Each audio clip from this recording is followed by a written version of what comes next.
നിളാ നമ്പ്യാർ കൂടുതൽ കുരുക്കിലേക്ക് ഇങ്ങനെ പോയിക്കൊണ്ടിരിക്കുകയാണ്. നിളാ നമ്പ്യാർ എനിക്കൊന്നും മനസ്സിലാവുന്നില്ല. മനസ്സിലായില്ല? മനസ്സിലാക്കി തരാം. അനുരാഗജാലകം തുറന്നു വന്നതാണു ഞാൻ. അനുരാഗജാലകം തുറന്നു വന്ന സൈനവ. നിളാ നമ്പ്യാർ അമ്പട കേമ സണ്ണിക്കുട്ട പിശാച് ഇവിടെ വന്ന് ഒരു കല്യാണമൊക്കെ കഴിച്ച് ജോലി നോക്കി സുഖമായിട്ട് ജീവിക്കുന്നു. അത് വേറെ ഒന്നുമല്ല. പിന്നെ അത് പറയുന്നതിനിടയ്ക്ക് ഞാൻ ഒരു കാര്യം പറയാട്ടോ. എൻ്റെ വീഡിയോന്റെ അടിയിൽ വന്നിട്ട് ചില ആൾക്കാർ പറയുന്നുണ്ട്, നീയും ഇതൊക്കെ ആസ്വദിക്കുന്നവനല്ലടാ, നീയും അവളെ വിറ്റല്ലടാ പൈസ ഉണ്ടാക്കുന്നത്, നീയും ഇത് തന്നെയല്ലടാ പറഞ്ഞുകൊണ്ടിരിക്കുന്നത് എന്നൊക്കെ പറഞ്ഞിട്ട് കുറച്ച് ഫാൻസ് അസോസിയേഷൻ മാക്രികൾ വന്നിട്ടുണ്ട്. സത്യമാണെങ്കിലും എനിക്ക് അംഗീകരിച്ചു കൊടുക്കാൻ പറ്റുമോ?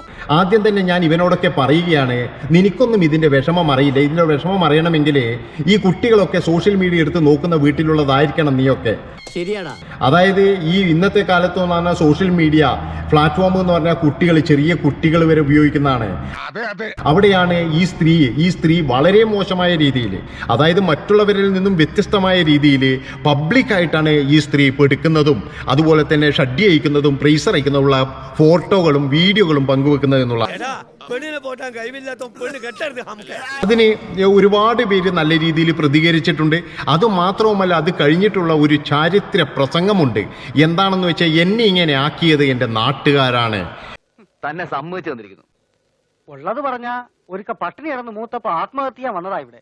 എന്നെ ഇങ്ങനെ ആക്കിയത് എൻ്റെ മതമാണ്, പള്ളികളാണ്, പള്ളി കമ്മിറ്റിക്കാരാണ് എന്നുള്ള തരത്തിൽ എല്ലാ സംഭവങ്ങളും അങ്ങോട്ട് വെച്ചു കൊടുത്തു കഴിഞ്ഞാൽ പിന്നെ എന്നെ ആരും ചോദ്യം ചെയ്യില്ല. എന്നിട്ടിപ്പോ ചേട്ടൻ പറഞ്ഞ പോലെ മനോഹരമായ കാഴ്ചയും കുളിരും ഒക്കെ കണ്ടപ്പോ ഇവിടെ തന്നെ ഒരു കുടിലും വെച്ച് കെട്ടി കപ്പ കൃഷി ചെയ്താൽ കൂടിയാലോ തോന്നി. അത് തന്നെ അതാണ്, എന്നെ ആരും ചോദ്യം ചെയ്യില്ല. ഇപ്പൊ 10 14 വയസ്സ് പ്രായമുള്ള മക്കളോട് പറയുകയാണ്, ഉമ്മാന്റെ ഫോട്ടോ നാളെ വരും മക്കളെ, നാളെ ചോദ്യങ്ങൾ വരും, അപ്പോഴും നിങ്ങൾ എന്താണ് ചെയ്യുക എന്ന്. Your honour, kindly note the point. ഞാൻ ഈ സ്ത്രീയോട് പറയുകയാണ്, നിങ്ങളുടെ മക്കള് ഇതറിഞ്ഞ ആ നിമിഷം ആ കുട്ടികൾ ശരിക്കും പറഞ്ഞു കഴിഞ്ഞാല് ഒന്നുകിൽ പാവാട എന്ന് പറയുന്ന സിനിമയിലെ പൃഥ്വിരാജിന്റെ അവസ്ഥയായിരിക്കും, ഏതായാലും ഇങ്ങനെയൊക്കെ ആയി. ഇല്ലെങ്കിൽ ആ കുട്ടികൾ വേറെ തലത്തിലായിരിക്കും വളർന്നു വരിക. കാരണം എന്താണെന്ന് വെച്ച് കഴിഞ്ഞാൽ 14 വയസ്സുള്ള ഒരു മകന് ഒരിക്കലും സ്വന്തം അമ്മയോട് പറയാൻ കഴിയില്ല, അതായത് അമ്മ ഇങ്ങനെ നടക്കരുത് എന്ന് പറയാൻ കഴിയില്ല. എടാ, എന്റെ അവസ്ഥ ഒന്ന് ആലോചിച്ചോ. ഒരു പൂവെടുത്ത് ചെവിയിൽ വെച്ചിട്ട് റോഡിൽ കൂടി ഒന്ന് ഓടിയാലോ എന്ന് ആലോചിച്ചിരിക്കുകയാണ് ഞാൻ. ഒരു പക്ഷേ അടുത്ത വർഷമൊക്കെ ആകുമ്പോഴേക്കും, അല്ലെങ്കിൽ ഇപ്പോൾ തന്നെ ചെറുക്കം പലതരത്തിലുള്ള ഫോട്ടോസും കണ്ടിട്ടുണ്ടാകും. ഈ സ്ത്രീ പറയുന്നില്ല ഇതൊക്കെ മോഡലിംഗ് ആണെന്ന്. എന്ത് മാങ്ങാത്തൊലി മോഡലിംഗ് ആണെന്നാ പറയുന്നത്. സർവസംഘപരിത്യാഗിയായ നമുക്ക് അമ്മാവനില്ല, അമ്മായിയില്ല, അമ്മയില്ല, അച്ഛനില്ല. ഒടുവിൽ പറഞ്ഞത് ശരിക്കും സത്യമാണോ സമീ?